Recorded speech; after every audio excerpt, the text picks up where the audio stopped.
Edu Beyonce nga eh. Yeah. Yes. Sa Edu Beyonce, best friend ko. Kaya titid kayo I-explain mo bakit wala siya ngayon dito. Bakit wala siya ngayon dito? Si Edo. Bakit wala si Edo ngayon? Magkano nag-scout po si... Lang na lang! Alam mo ha? Ay, may communication. May contact, may messenger! May messenger sa Lumalaban na. Yun lang naman ang gusto Siguro malaman. sa yung lumaban ka. Sino? Ha? Kanino nang galing yan? Kay Ate Jolo! Kay Ate Charlotte? Lumalaban na si Beyonce.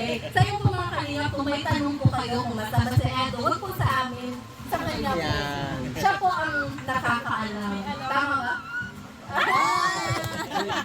Pinagpawisan mo, pinahamin mo. Pinagpapawisan ng maraming sigot si Beyonce. Sabi niya, ay, pamimigay ng tunong relief foods, bakit may pahasit? Ay, ano po tayo?